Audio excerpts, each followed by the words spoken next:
Hi, I'm Aubrey from Aubrey Originals. In this video, we'll be making a fall wreath from a picture frame.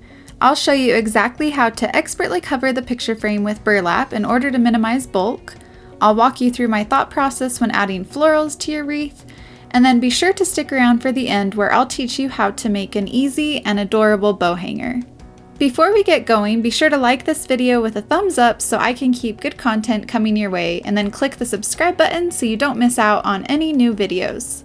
To make this picture frame wreath, you will need a picture frame, burlap or fabric, floral picks, a sign, which is optional, wired ribbon, a couple of chenille stems, scissors, wire cutters, and hot glue. Step 1. Cover your picture frame. Cut 4 strips of burlap wide enough to fold around each side of your frame and meet in the back. Make sure the strips of burlap are long enough, at least a few inches longer than each side of the frame. Start with plenty and you can always trim them down later if you have extra. Center your first piece of burlap on one side of the frame and hot glue it down, being careful not to burn yourself. And yes, you can totally burn your fingers through the holes in the burlap. Ask me how I know. That's why I'm using my super trusty plastic Sharpie to press the burlap down. They probably make an actual hot glue presser tool thingy, but I'm just not that fancy. Next, make 2 perpendicular cuts in the burlap going along the frame and right up to each corner. Flip the frame over, check to see how far the flap will go down so you know where to put the hot glue, and hot glue it to the back of the frame. Flip the frame back to the front and trim the burlap sides. Measure how much you need by folding the burlap around the frame's edge and marking what would be the middle of the frame, like you see me doing here. Once those are trimmed, continue hot gluing the burlap to the frame. Flip the frame over and glue the bottom flap. Next, we're going to fold in the sides to hide the cut edges, going a little bit on an angle so you don't see any folds from the front of the frame. Keep the burlap as flat and smooth as possible.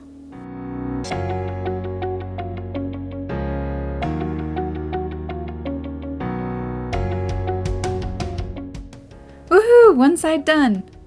Now repeat that exact same process on the opposite side.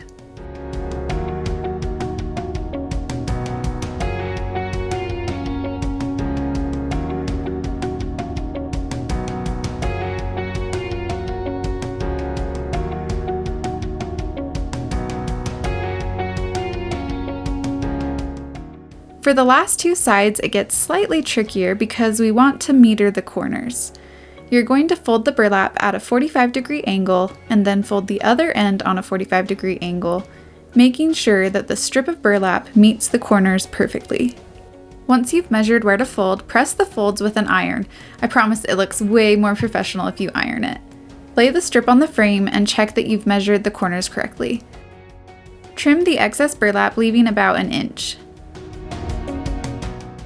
To save time on the last strip of burlap, just copy the 45-degree folds that you just made.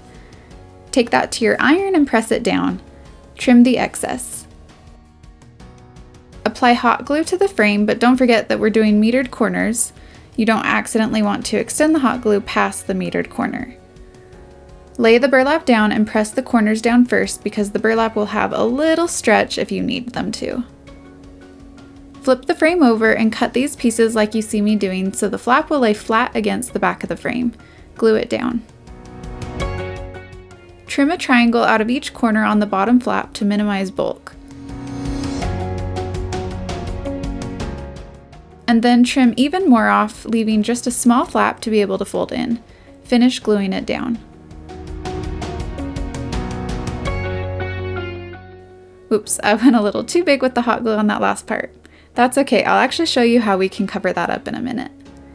Now repeat that exact same gluing process for your final flap.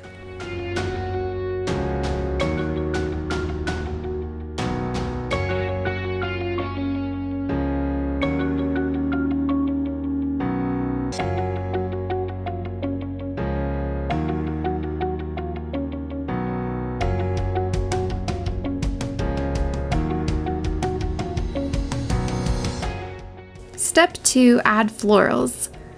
Start laying out your floral picks to see where you want everything placed. Because I knew I wanted a bow at the top of the frame and a sign on the right-hand side of the frame, I put all the florals on the other two sides. I had already done some planning before filming this, so my floral picks may look small, but most of them actually came on a larger bush, and I just trimmed off the pieces I wanted with wire cutters.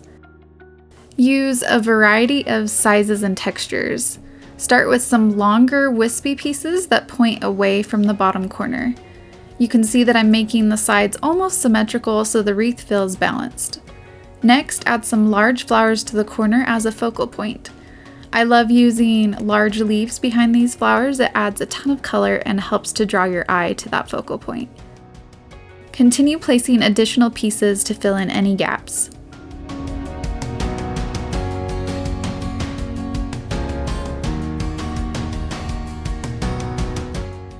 At this point, once you've decided on your design, I recommend taking a picture for reference while you glue everything down. Carefully remove everything except the first pieces you'll be gluing down.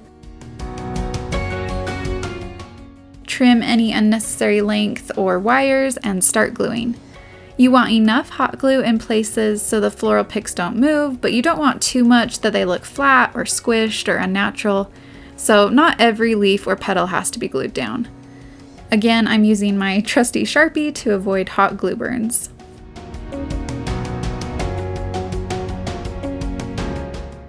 Alternate gluing between the two sides so you make sure you keep your layers of floral picks in the right order, and then just keep gluing and layering.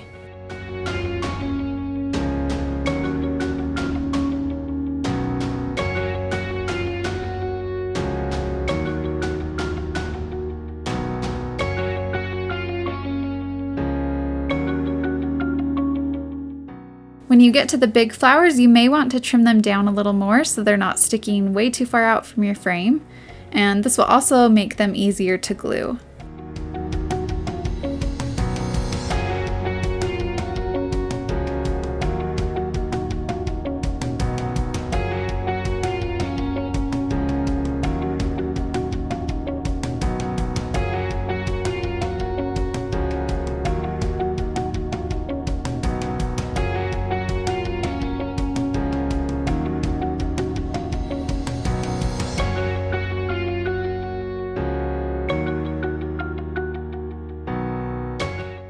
Step 3, make a bow hanger.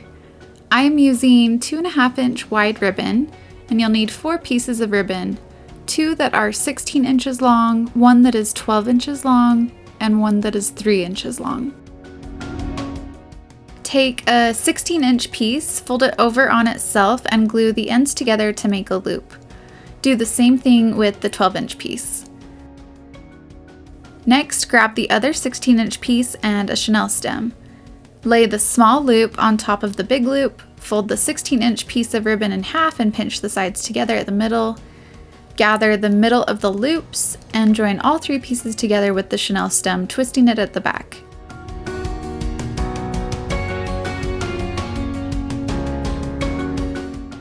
Next, take your 3-inch piece and glue it in thirds to make it narrower.